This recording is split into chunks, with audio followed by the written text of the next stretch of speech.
আজকের এই ভিডিওতে আমরা আপনাদের সামনে চায়নার গ্রামীণ চিত্র তুলে ধরব। এখন আমরা যে গ্রামটিতে আছি সেটার নাম হলো নাঙ্গো ভিলেজ। চাইনিজ গভর্নমেন্ট ইতিমধ্যে অনেকগুলো প্রজেক্ট হাতে নিয়েছে, যার একটি হলো দারিদ্রতা দূরীকরণ। এবং এই যে এখানে যা দেখতে পাচ্ছেন এই যে বাড়িগুলো, এই বাড়িগুলো হচ্ছে চাষিদের বাড়ি, যারা হচ্ছে ফল চাষ করে।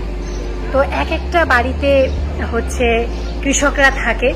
তো মানে এত সুন্দর তাদের মানে থাকার আর কি ব্যবস্থা, যেটা চাইনিজ গভর্নমেন্ট করে। আমাদের দেশেও এই ধরনের এই সুযোগ সুবিধাগুলো যেহেতু গভর্নমেন্ট অলরেডি শুরু করেছে, আরো ক্লিন, বিউটিফুল।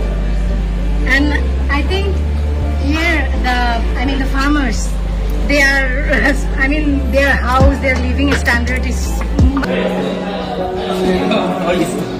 দেখেন এটা হচ্ছে একজন ফার্মারের হাউস। তো চায়নার যে গভর্নমেন্ট এত পরিমাণে ইনভেস্ট করে তাদের এগ্রিকালচারের পেছনে, তো একজনের ফার্মারের হাউস দেখলেই আপনারা বুঝতে পারবেন। তো আসেন দেখি আমরা।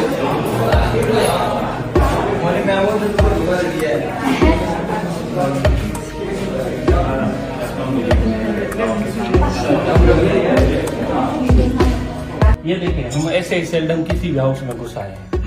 और देखें हाउस की तरह और tile, marble, not only on floors but also on walls. But they are the farmers. Here you can see they have put their crops. They are the farmers actually, and they are not the younger people, but they are very old people. Related more than 60 years old. তো এই ছিল আমাদের গ্রাম ঘুরে দেখা। পূর্বে এখানে কোনো রকম আধুনিক সুযোগ সুবিধা ছিল না, কিন্তু বর্তমানে পানি, বিদ্যুৎ এবং এসিরও ব্যবস্থা রয়েছে। তো বলা চলে কৃষকদের জীবনযাত্রার মান অনেক অনেক উন্নত হয়েছে।